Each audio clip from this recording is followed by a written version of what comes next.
Un gozo poder estar en el día del Señor, estudiando su palabra, el día que es especial durante la semana, el día en que como pueblo rendimos nuestra adoración de manera especial a nuestro Dios. Esta mañana quisiera invitarles al Evangelio según San Juan, capítulo número 10, por favor.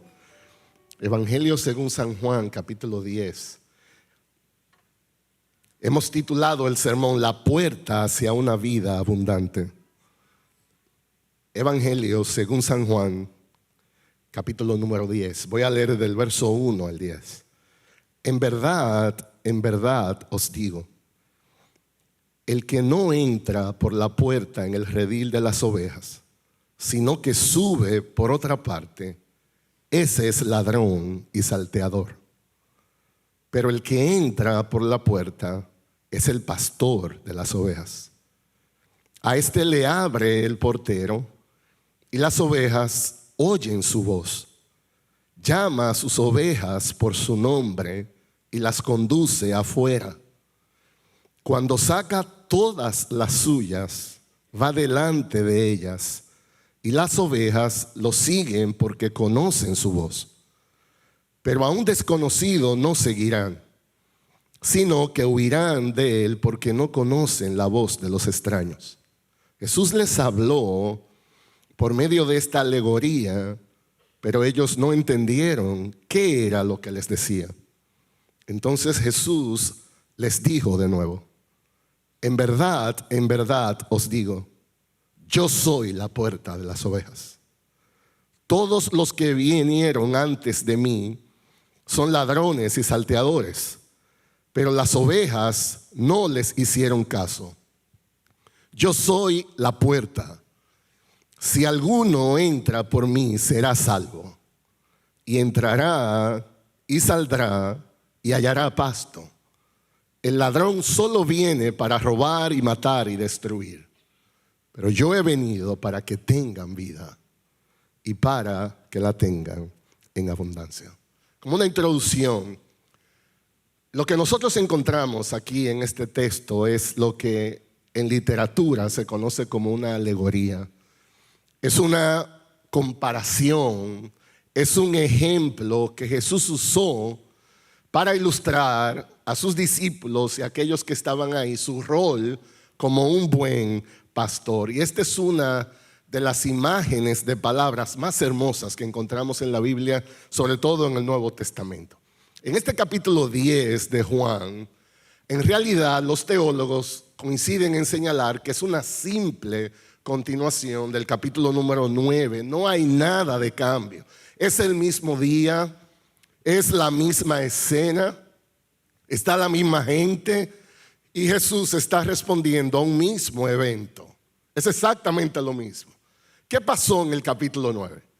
Bueno, el acontecimiento quizás central que aparece registrado en el capítulo 9 del Evangelio según San Juan es acerca de un joven que había nacido ciego y que había en su vida llegado a ser un mendigo por causa de su limitación, de sus circunstancias. Y el Señor Jesucristo, por un milagro extraordinario, Jesús le regaló la vista. Y yo quiero acentuar esto. Es un milagro extraordinario. Yo no estoy hablando que le ayudamos al hermanito a conseguirle un empleo. Es un milagro que solo Jesús podía hacer. Piense por un momento en un ciego. Yo le decía a los hermanos del servicio pasado, cuando yo estaba en el bachillerato, en la escuela donde yo estudiaba, había un joven que era ciego, realmente ciego. Y él estudiaba en la misma escuela que yo.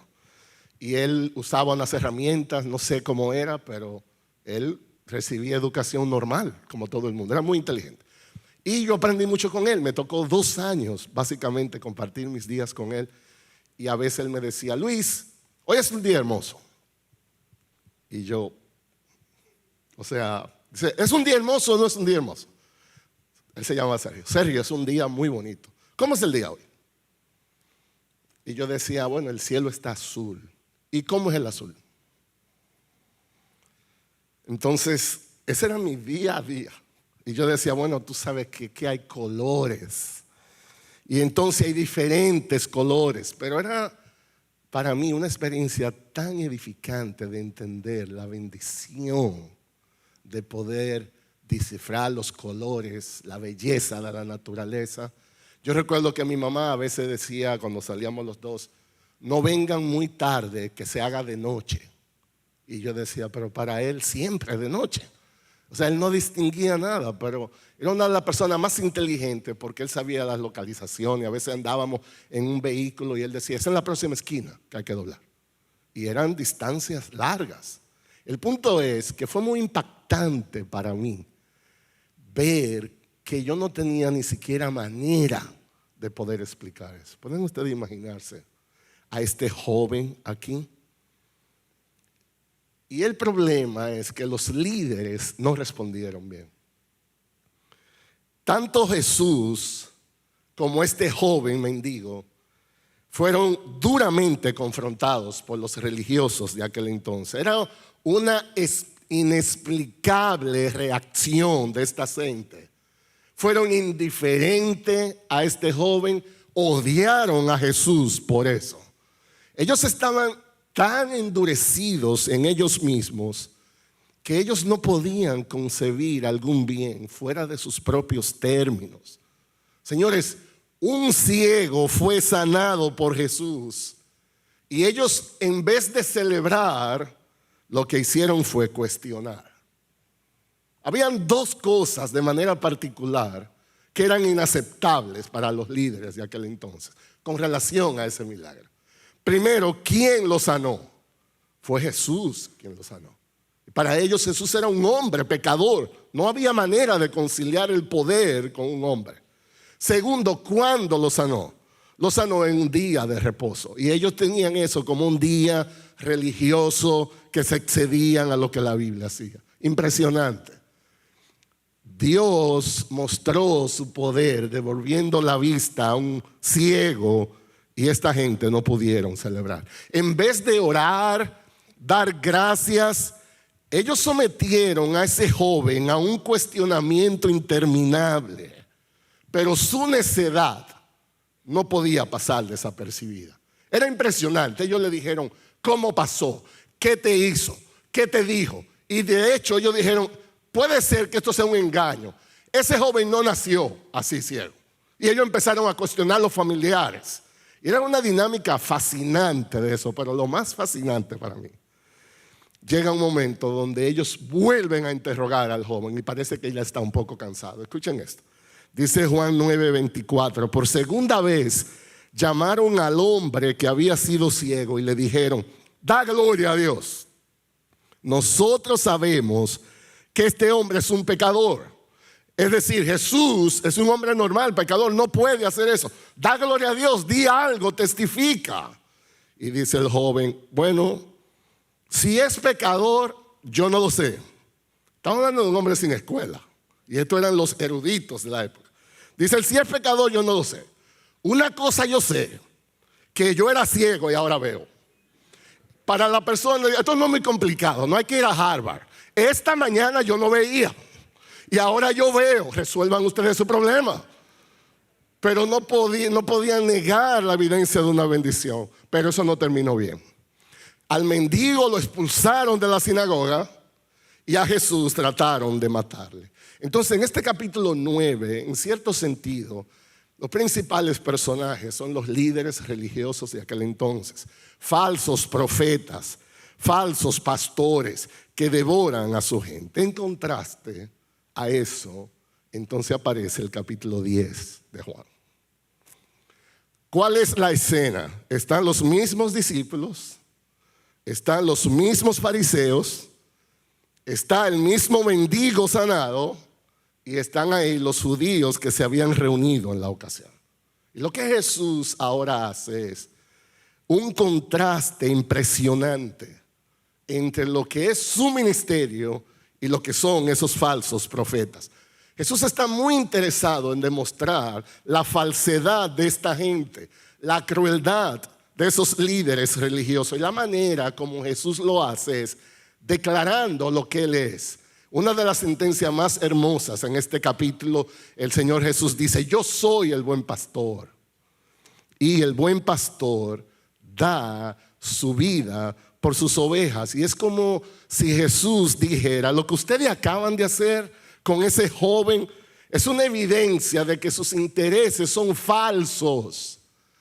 Lo que Jesús está diciendo es: ustedes no tienen buena motivación, ustedes no aman. El verdadero pastor ama, el verdadero pastor edifica. Ustedes odian, ustedes destruyen.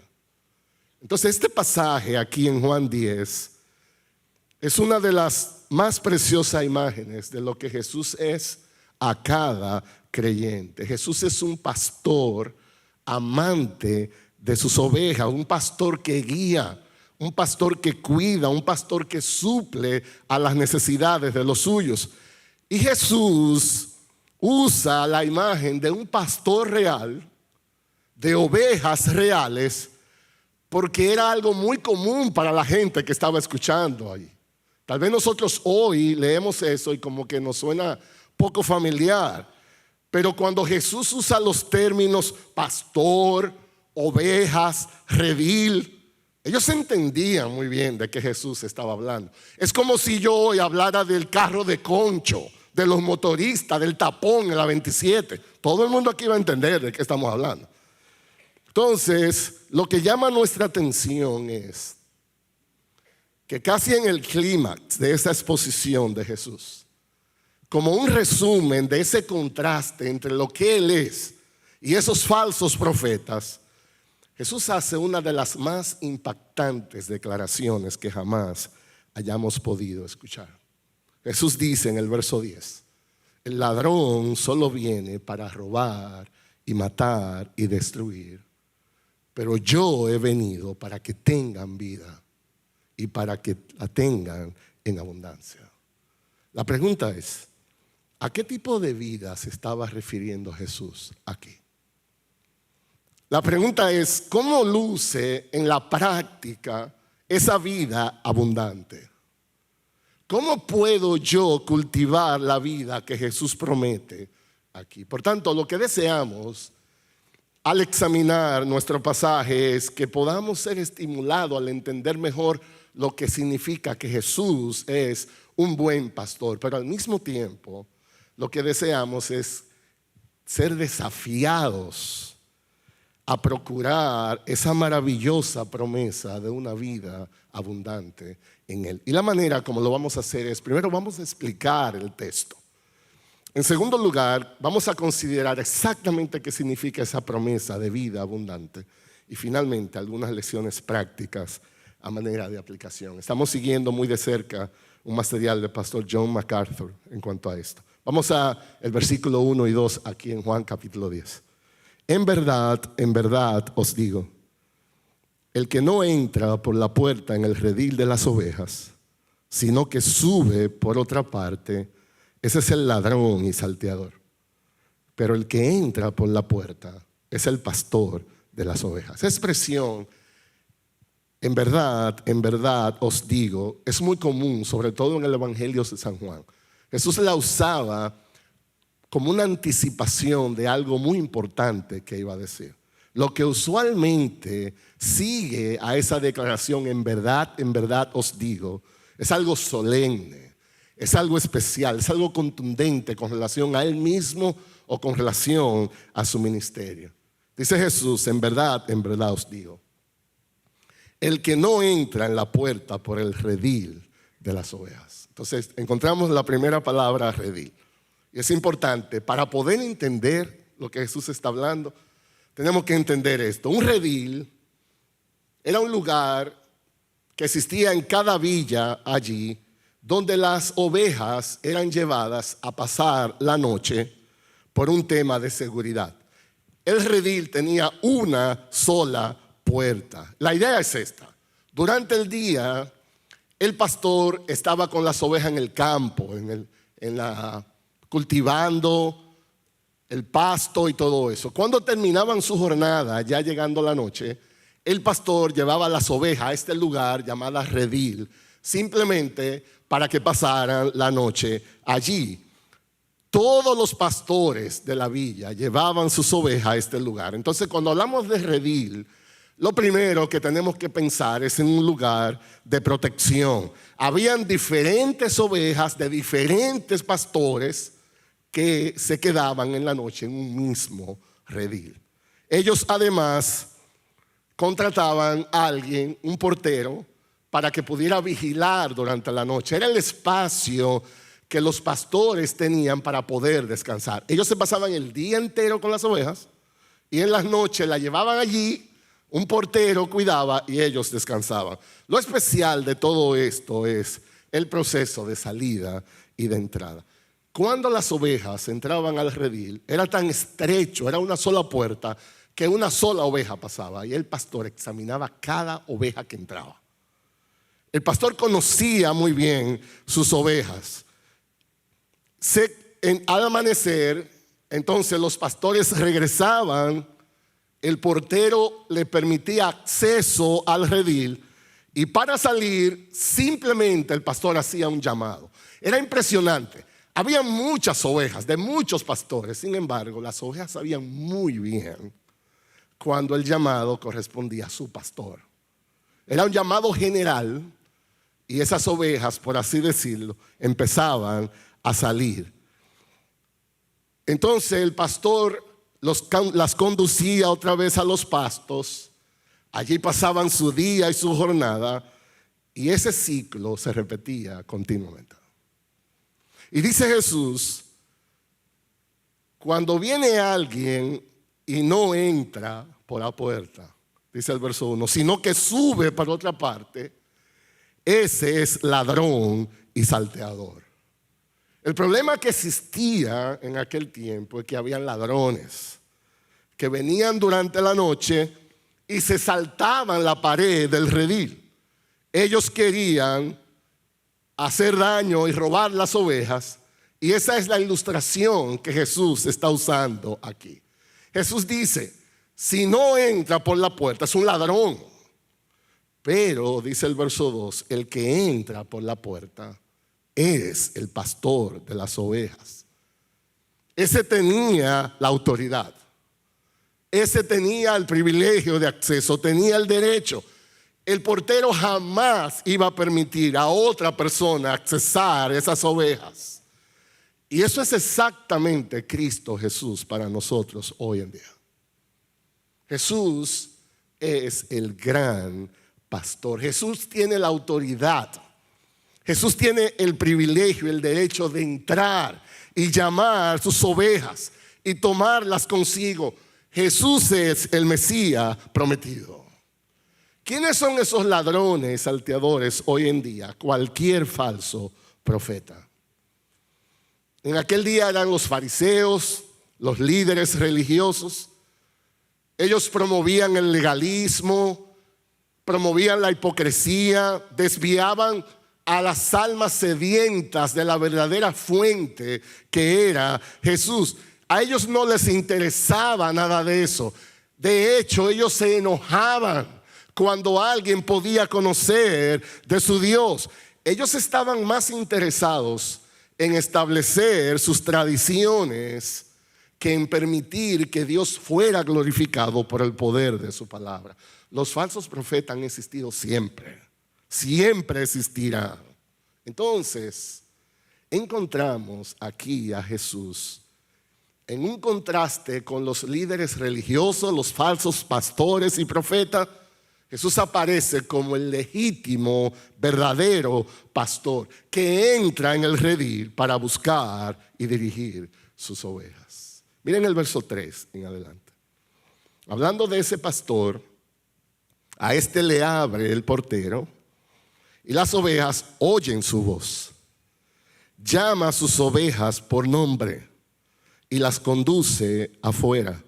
Cuando saca todas las suyas, Él va delante de ellas y las ovejas lo siguen porque conocen su voz. Pero a un desconocido no seguirán, sino que huirán de él porque no conocen la voz de los extraños. Es una preciosa descripción de lo que es la vida cristiana.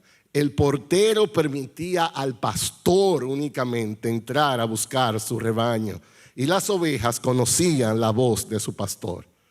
Así como los perros mascotas que tenemos en las casas a veces reconocen la voz de su amo, aunque en aquel redil había muchas ovejas de diferentes pastores, las ovejas identificaban muy claramente a su pastor cuando él las llamaba. Una de las cosas que dice el verso 13 es que el pastor llama a sus ovejas por su nombre. Y nosotros entonces observamos que las ovejas se les ponía nombres. Así como nosotros a los perros mascotas que están en la casa, usted no va a ir a una casa y va a encontrar un perro que no tenga nombre, que le digan fulano, echa para acá o para allá. No, le ponen nombre. Mi hija mayor, que vive en Michigan con su esposo, ellos tienen una perrita que se llama Mindy. Y eso es increíble, cómo ellos hablan de la perrita. Yo le dije a Mindy, Mindy me dijo, y yo, en estos días estábamos con una visita y ellos estaban hablando de Mindy. Yo le dije, un momentito, yo quiero aclararle a ellos que no es de una hija que ustedes están hablando, es de la perra que ustedes están hablando. Yo no sé cómo le llamaban, tal vez bellaca, flaca, no sé, pero el pastor conocía muy bien sus ovejas. Y así es Cristo con nosotros. El Señor nos conoce muy bien. Nos conoce aún por nuestro nombre, porque nuestros nombres han sido escritos desde la fundación del mundo en el libro de la vida del Cordero que fue inmolado, dice Apocalipsis capítulo 3 verso 8. Y esto es justamente lo que sucede hoy. Jesús sigue llamando a sus ovejas a través de diferentes medios para salvarlos. Y dice el verso 4 que Él va delante de ellas. Y las ovejas lo siguen porque conocen su voz. Esa es exactamente la dinámica nuestra con relación a Jesús. Jesús desea guiarnos. Jesús va delante de nosotros. Jesús cuida de nuestras almas. Él prepara el camino. Jesús hace la provisión. Jesús protege del peligro. Nuestro deber es dejarnos guiar. Nuestro deber es responder porque conocemos la voz de nuestro pastor Jesús. Y dice el Señor en el verso 4, a un desconocido no seguirán, no lo seguirán. Déjeme decirle, esta es una de las verdades teológicas más profundas en el Evangelio de Juan. Estaba leyendo algunos comentarios de teólogos. Ellos dicen, en este verso se habla de la soberanía divina, se habla de la gracia irresistible, se habla del llamado efectivo. Dios aún hoy continúa llamando a los suyos, aquellos quienes desde la eternidad Él eligió, y esos en algún momento van a responder. Van a responder. Esas ovejas saben cuando es un extraño, saben cuando es un pastor, y hay una conexión eterna allí. Él los conoce, sabe quiénes son, y ellos conocerán su voz. Esa es una de las verdades más consoladoras para predicar el Evangelio. Es una de las verdades más consoladoras aún para ir al campo misionero. Ningún elegido se perderá. Ningún verdadero elegido se perderá. Y nosotros debemos descansar en esa soberana gracia de Dios para la obra de salvación. ¿Qué pasó en respuesta cuando Jesús dice eso? Dice el verso 6. Jesús les habló por medio de esta alegoría, pero ellos no entendieron qué era lo que les decía. Ellos no entendieron. Aunque el concepto era familiar, aunque el concepto y la idea eran conocidos, ellos no fueron capaces de asimilarlo, ellos no fueron capaces de conectar, ellos no fueron capaces de aplicar esas cosas, y así a veces sucede con nosotros. Escuchamos los términos, pero nos perdemos en aplicar esas verdades al corazón. Y Jesús demostró una vez más que es un buen pastor, que es un pastor paciente con las ovejas. Por eso dice el verso 7, entonces Jesús les dijo de nuevo, otra vez, en verdad os digo, yo soy la puerta de las ovejas. Todos los que vinieron antes de mí son ladrones y salteadores, pero las ovejas no les hicieron caso. Yo soy la puerta, y si alguno entra por mí, será salvo, y entrará y saldrá y hallará pasto. Entonces ahora Jesús hace una preciosa declaración de imágenes, de palabra. Dice, yo soy la puerta de las ovejas. En el Evangelio según San Juan, los estudiosos de la Biblia hablan de 7 declaraciones acerca de Jesús, donde Él se declara a sí mismo diciendo, yo soy. En Juan 6:35 Él dice, yo soy el pan de vida.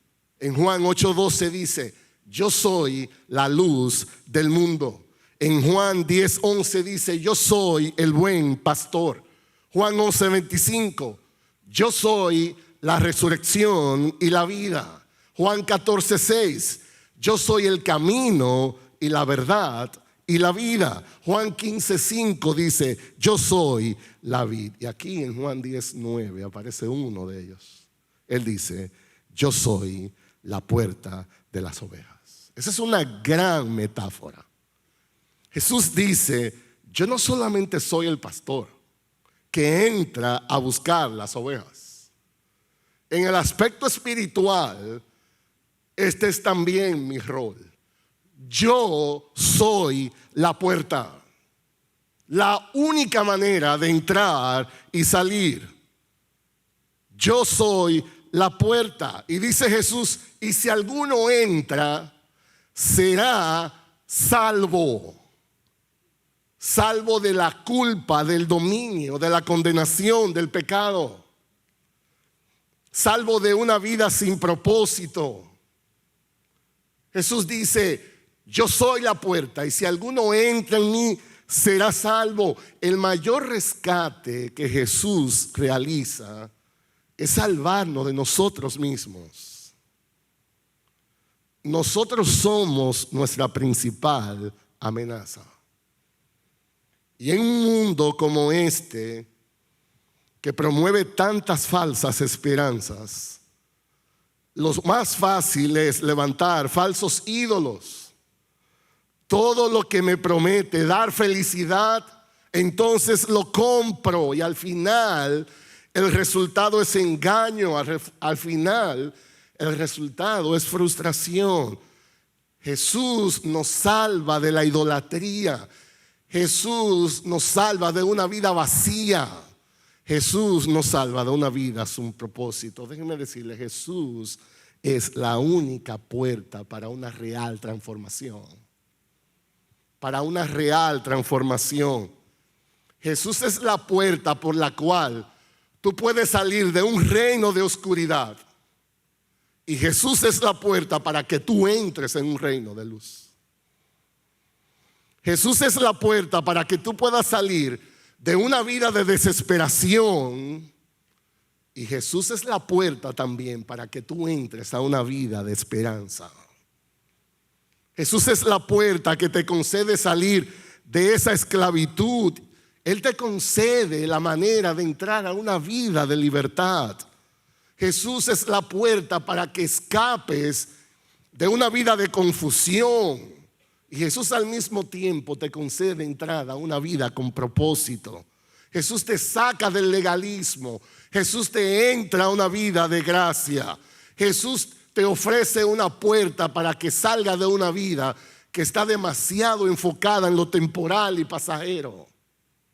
Y al mismo tiempo Jesús te abre una puerta para una vida enfocada en la eternidad. Jesús lo declaró así: yo soy el camino, yo soy la verdad, yo soy la vida. Nadie viene al Padre si no es por mí. Nadie viene al Padre si no es por mí. Y Él dice: será salvo y entrará y saldrá, dice el verso 9, y hallará pasto. pasto. Y la idea es protección. Hallarás dirección para tu vida. Hallarás provisión. El que entra por esa puerta habitará seguro. Habitará sin temor. Y ahora entonces llegamos a una de las descripciones más reales de la vida cristiana. Jesús hace un contraste entre ese ladrón usurpador y este buen pastor. Y dice el verso 10, el ladrón solo viene para robar y matar y destruir. Hay una triple descripción del rol de nuestro enemigo: robar, matar, destruir. Los ladrones entraban a los rediles por las paredes y la idea es robar las ovejas. Ellos no estaban autorizados para hacerlo, pero querían destruir. A veces dicen las anécdotas que cuando los ladrones entraban al redil y hablaban a la oveja era un problema, porque la oveja no le obedecía, no reconocía su voz. Por tanto había que matarlas ahí adentro para poder sacarla del redil y eso. Entonces el propósito era destruir, el propósito era arruinar. Y hoy eso no ha terminado. Los falsos profetas están ahí, con enseñanzas, con engaños, prometiendo cosas que Dios nunca ha prometido, prometiendo cosas que nadie va a poder cumplir. Un cristianismo fácil, sin sacrificios, sin renuncias. Y aún las verdaderas ovejas caen en esclavitud de tentaciones, de acusaciones, de pecado, que pierden el gozo de la salvación. Y aunque están vivas, parecen estar mutiladas. Ese es el rol del enemigo. Jesús dijo, el ladrón solo viene a robar, solo viene a matar, solo viene a destruir. Y ahora llega Jesús. Y Jesús proclama ahora una de las verdades más gloriosas del Evangelio. Y es nuestro segundo punto, considerando la promesa de vida. En contraste con ese ladrón, Jesús dice, yo he venido para que tengan vida y para que la tengan en abundancia. Es exactamente lo contrario a lo que hace el enemigo. Lo primero, Jesús dice, yo he venido para darte vida. Ese es el énfasis del texto aquí. Mientras el enemigo viene a robar, viene a matar y a destruir, lo mío es diferente. Yo vengo a darte vida. Y luego Jesús agrega en abundancia. Ese es un adjetivo en el griego, en el idioma original. Y la idea es modificante del nombre. El énfasis es la vida. Y Jesús, para describir un poco más, dice en abundancia. ¿Qué quiere decir eso? Bueno, una de las maneras como nosotros podemos entender es dejar que las Escrituras interpreten las Escrituras. Déjeme brevemente señalar el uso de esa palabra en otros sitios en la Biblia para que podamos entender. En Lucas capítulo 15, verso 17, ¿recuerdan ustedes el hijo pródigo? Se volvió loco, le pidió a su padre que le dieran su herencia, se fue, malgastó su dinero. En un momento él volvió en sí y dice Lucas 15, 17, entonces volviendo en sí dijo, ¿cuántos de los trabajadores de mi padre tienen pan de sobra? Ahí está la palabra. Pero yo aquí perezco de hambre. La idea es cuántos jornaleros tienen mucho que comer y yo aquí. Marcos capítulo 14, 31, cuando Jesús le está diciendo, pero tú me vas a negar prontamente. Y dice, pero aunque tenga que morir contigo, insistió Pedro con vehemencia, jamás te negaré. La palabra vehemencia es la misma palabra que se traduce en abundancia. Insistió vehementemente, yo no lo voy a hacer. En Efesios capítulo 3, verso 20, en una de las más preciosas doxologías de la Biblia, dice, y aquel que es poderoso, hablando de Dios, para hacer todo mucho más abundantemente de lo que pedimos o entendemos, según el poder que obra en nosotros, a Él sea la gloria, etcétera, etcétera. Mucho más abundantemente, esa es la palabra. Y en Primera de Tesalonicenses 3:10 dice, según oramos intensamente de noche y de día, que podamos ver tu rostro. Ahí está la palabra. En un caso significa mucho, mucho pan que está allá, intensidad, exceder en expectaciones internamente. ¿Cómo se usa el término vida en el Evangelio de Juan? Porque queremos conectar esto para llegar al final. Déjenme muy rápidamente dar algunos ejemplos. En Juan capítulo 1, verso 4, hablando de Jesús, una de las más bellas declaraciones de Jesús al inicio de Juan dice, en él estaba la vida. La vida de la que vamos a hablar es esta. Entonces lo primero que escuchamos es, está en Jesús. Es una vida que está en dependencia de Jesús. El verso más popular de toda la Biblia, Juan 3:16. Porque de tal manera amó Dios al mundo que dio a su Hijo unigénito para que todo aquel que en él cree no se pierda, mas tenga ¿qué? Vida eterna. Ahí está el término otra vez. Es una vida que es Jesús que la da. Es una vida que no termina aquí. Es una vida que trasciende este mundo. Juan 4:14, pero el que beba del agua que yo te daré, eso es Jesús hablando a la mujer samaritana, no tendrá sed jamás, sino que el agua que yo le daré se convertirá en una fuente de agua que brota para la vida eterna. Jesús está hablando de una vida interior, de una riqueza interior. Jesús está hablando de una abundancia que se cultiva en el espíritu. No es de lo que se toca, no es de lo que se ve. Juan 6:13 dice, el espíritu es que da la vida.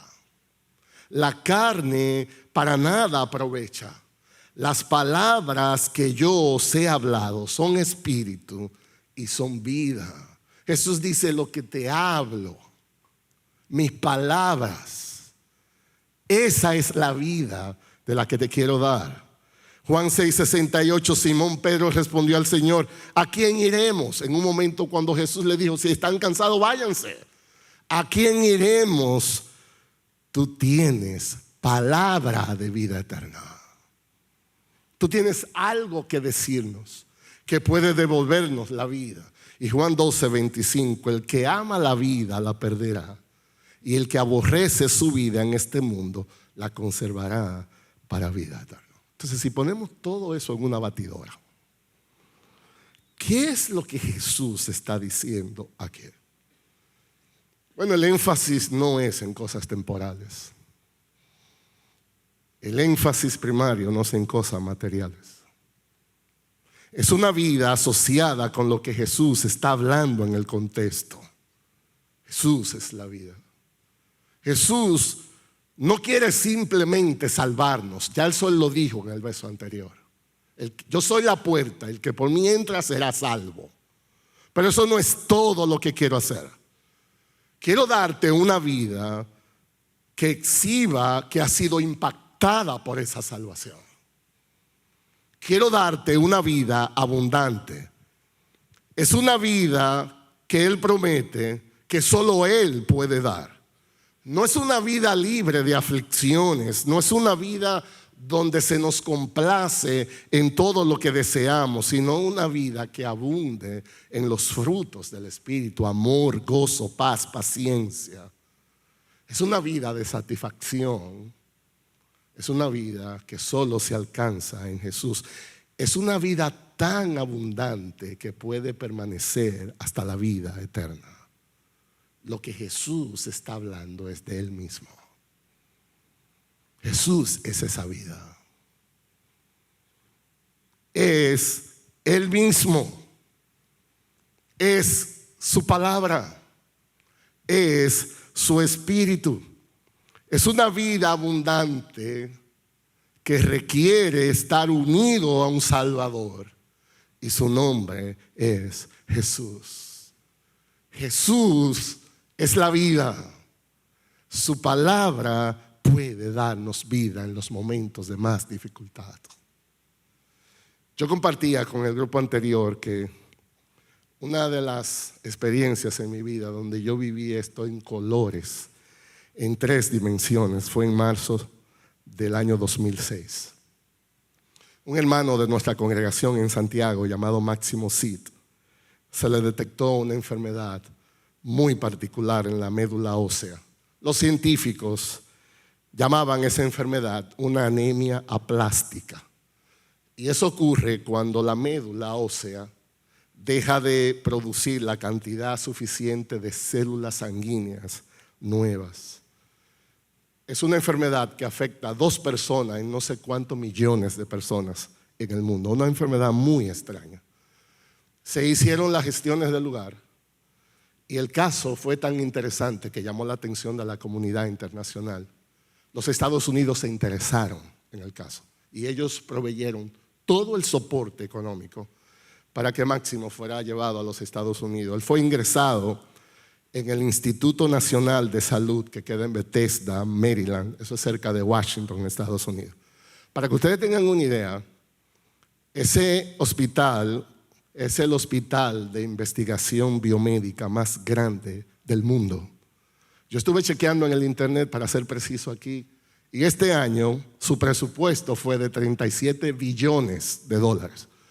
Solamente candidatos a doctorado, PhD, en alguna rama de la ciencia, ellos calculan que hay 4,000 al mismo tiempo. Solo estudiantes de doctorado. Es un hospital de investigación. El punto es que los científicos llegaron a un momento en que dijeron no se puede hacer nada. Entonces, diosidencialmente, yo estaba en New York en asuntos de trabajo y los pastores me llamaron y me dijeron hay que ir donde él. Y pensamos que eres tú. De hecho, yo lo discipulé. De hecho, yo lo casé. Era alguien muy cercano a mí. Entonces hicimos los arreglos. De New York a donde está el hospital, en el área de Washington y Maryland, tomaba 3 horas en tren. Y yo salí una tarde del tren y yo pensaba, ¿qué será lo que yo voy a hablar? Porque yo tengo que comunicarle a él lo que está sucediendo. La idea es, ya habían pasado muchos años en el tratamiento, los científicos hasta inventaron, luego ellos dieron un reporte de eso, y yo llegué a donde él, y llegamos, cuando él me vio, él no sabía qué decir, él decía, ¿qué haces aquí? Y yo dije, bueno, tengo que hablar contigo, vas a morir. Y lloramos, yo llegué en la noche, a las 9 de la noche, ya las visitas estaban prohibidas, pero me dieron un pase especial. Entonces, yo estoy aquí, y yo le dije, yo no tengo agenda, yo vine a estar contigo. Dice él, yo quiero pedirle un favor, pastor, yo quiero que hagamos un devocional, así como los devocionales que usted hace. Yo dije, bueno, son las 9. Él dice, no hay problema, podemos pedir un permiso. Y bueno, yo empecé a abrir mi Biblia con la pasión que me caracteriza, 1:30, y estábamos todavía, él decía, ¿cómo es Jesús? ¿Por qué Jesús respondió eso? ¿Por qué Jesús insiste en esa verdad? ¿Por qué ellos rechazaron a Jesús? El punto es que dieron casi las 11 de la noche y el hospital dijo, ya no puedes estar aquí. Entonces, ¿a qué hora abre el hospital mañana? A las 7 de la mañana. Yo andaba con la maleta, yo no sabía dónde iba a dormir. Una familia de una congregación proveyó para que yo pudiera quedarme, pero yo no sabía ni cómo nos íbamos a encontrar ni nada de eso.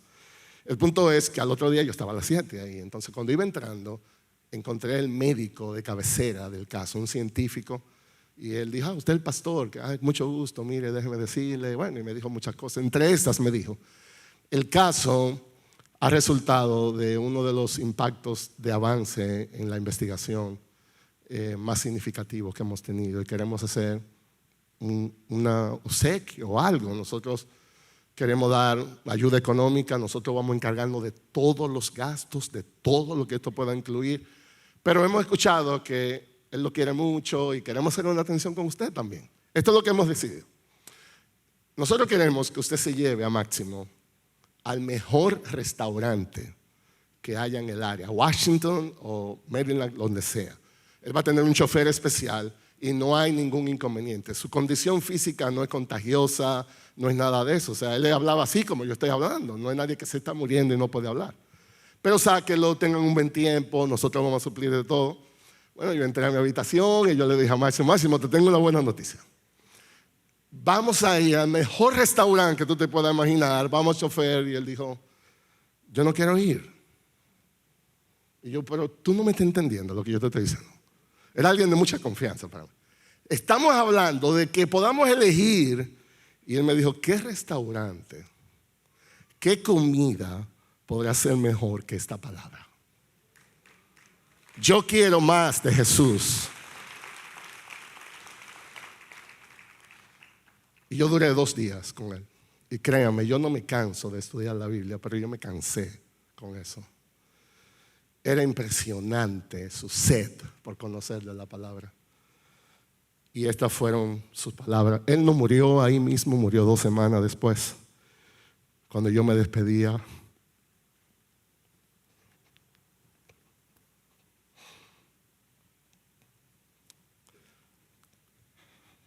él me dijo, yo quiero que usted predique en mi funeral. Y quiero que predique que Jesús es la vida. Tal vez la próxima vez que nos veamos, yo voy a estar en un ataúd. Y estas fueron sus palabras. Yo siento, decía él, que mi vida ha sido como un barco que han estado preparando por muchos años. Y hoy yo estoy listo para zarpar con Jesús. Esa frase fue tan impresionante que el periódico Washington Post lo publicó en especial. Al próximo día, durante ese fin de semana, yo prediqué en su funeral en Santiago, exactamente el texto 2 semanas después, y muchas personas fueron impactadas por sus testimonios. Jesús es la vida. Nada puede llenarnos como Jesús. Y eso es exactamente lo que Jesús está haciendo. Un contraste con los líderes religiosos de aquel entonces. Solo quieren robar y matar y destruir. Jesús dice, yo he venido a darte vida. Una vida que va más allá de una simple salvación. Una vida que va más allá de lo temporal. Una vida llena de abundancia en Él. ¿Qué aprendemos nosotros entonces? Déjame hablarte, amigo, a ti que estás aquí o que escuchas. Tu vida será abundante únicamente si tú conoces a Jesús. Tu vida será abundante únicamente si tú conoces a Jesús. Todo comienza ahí. Fuera de Jesús, es imposible que tú puedas entender la dimensión de esta promesa. Podrás tener cosas, pero serán aisladas sin el impacto que necesitan. Se cuenta una vez del famoso artista Miguel Ángel. Uno de sus estudiantes que llevaba muy avanzado diseñó algo, una escultura, y le pidió al maestro que viniera a observarla. Era un ángel en movimiento. Y dice que el artista examinó todo alrededor, cada ángulo. Y después que la observó dijo, falta una sola cosa. Y se fue. Y el estudiante no se atrevió a preguntarle. Luego le dijo, mandó a un amigo, fue al estudio de Miguel Ángel, le dijo, el amigo quedó en el aire. ¿Qué es lo que le falta? Dice, la obra es casi perfecta. Solo le falta vida. Solo le falta vida. Y así hay mucha gente hoy. Tienen casas, carros, familia, carreras, posesiones. Tienen todo lo que se necesita supuestamente para vivir satisfecho. Solo le falta una cosa. Le falta la vida. Y eso solamente lo puede dar Jesús. Maravillosamente, cuando venimos por la fe a Jesús, se abre una dimensión totalmente nueva de la vida. Jesús transforma nuestro ser interior y ahora todo es diferente, pensamos diferente, soñamos diferente, sentimos diferente. Cuando Juan intenta describir esta verdad, lo expone de esta palabra: en él estaba la vida y la vida era la luz de los hombres. Amigo, tú necesitas a Jesús para que realmente puedas experimentar una vida así. Jesús murió por tus pecados para que tú puedas alcanzar el perdón de Dios. Y es una vida en la cual tu gozo no va a estar determinado por lo que tú puedas alcanzar. Tu gozo estará determinado por lo que ya Dios te ha dado. Es una vida donde la real satisfacción la experimentarás no por lo que eres por fuera, sino en lo que eres por dentro. Tus esperanzas no van a estar dependiendo de cosas pasajeras, de cosas que cambian, de cosas que perecen, sino de verdades gloriosas que te acompañarán hasta la eternidad. Tu consuelo vendrá por lo que Dios es, no por lo que tú eres. Tú necesitas a Jesús. De hecho, eso es justamente lo que celebramos en esta época, el significado de la Navidad. Os ha nacido un niño y llamarás su nombre Jesús, porque Él salva de nuestros pecados. Os ha nacido un niño y llamarás su nombre Emmanuel, que significa Dios con nosotros. Jesús siempre será tu mejor regalo de Navidad. Y nosotros oramos que hoy sea un día de salvación para ti. Y a ti, hermano, ¿qué podemos aprender de esto? Nuestra vida será abundante solamente si permanecemos en Jesús. Nuestra vida será abundante si permanecemos en Jesús. Jesús es un buen pastor. Jesús va adelante para guiarnos, para cuidarnos, para suplir a nuestras necesidades. Necesitamos permanecer en Él. Yo soy la vid, dice Jesús, vosotros los sarmientos. El que permanece en mí y yo en Él, ese lleva mucho fruto, porque separados de mí, nada podéis hacer. Y una declaración como la que hemos estudiado presenta un desafío y presenta una consolación. Jesús dice, yo he venido para que tengan vida en abundancia.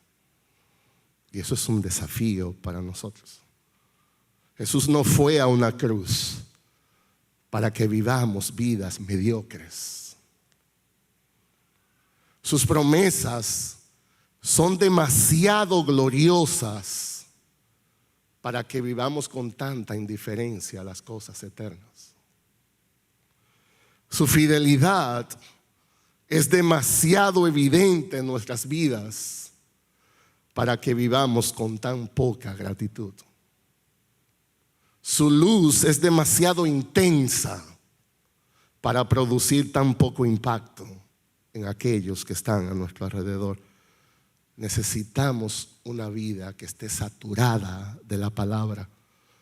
Necesitamos una vida que esté enfocada más en amar y perdonar. Necesitamos vidas que estén más caracterizadas por el sacrificio que por la comodidad. Jesús es nuestro buen pastor. Jesús va adelante. El desafío es llenarnos de Él. Pero encontramos aquí también un gran consuelo. Jesús está por nosotros.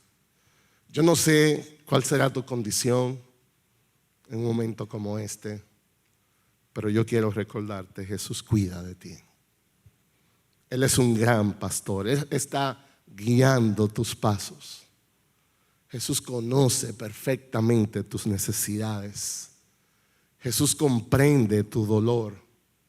Nadie te ama como Jesús. Como cantábamos en el Salmo 23, el Señor es mi pastor, nada me faltará. Y en lugares de verdes pastos me hace descansar. Y junto a aguas de reposo me conduce. Él restaura mi alma, me guía por senderos de justicia, por amor de su nombre. Entonces, en medio de una generación consumida en las cosas temporales, nosotros necesitamos exhibir una vida diferente, que esté más enfocada en lo eterno. La satisfacción no vendrá por lo mucho que podamos comprar, por lo mucho que podamos recibir o alcanzar. La satisfacción va a venir porque aprendamos a disfrutar lo que ya tenemos en Jesús. Se trata de Él, no de nosotros. Jesús vino a darnos una vida nueva, una vida de plenitud en Él. Y nada en esta vida podrá darnos más consuelo de saber que Dios nos ama en Jesús, que su amor es incomprensible, que su amor es inigualable, que su amor es inconfundible. Y dice el apóstol Pablo: porque yo estoy convencido de esto, que ni la muerte, ni la vida, ni ángeles, ni principado, ni lo presente, ni lo porvenir, ni los poderes, ni lo alto, ni lo profundo, y ninguna otra cosa creada me podrá separar del amor de Dios que es en Cristo Jesús, Señor nuestro. Jesús vino para que tengamos vida, para que tengamos vida en abundancia.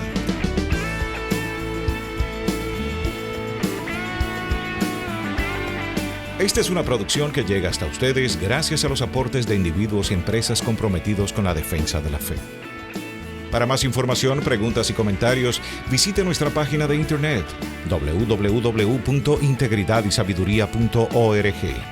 En esta página encontrará información sobre la producción de este y otros recursos que ponemos a su disposición, como también las formas en las que usted puede contribuir con la producción de programas como estos.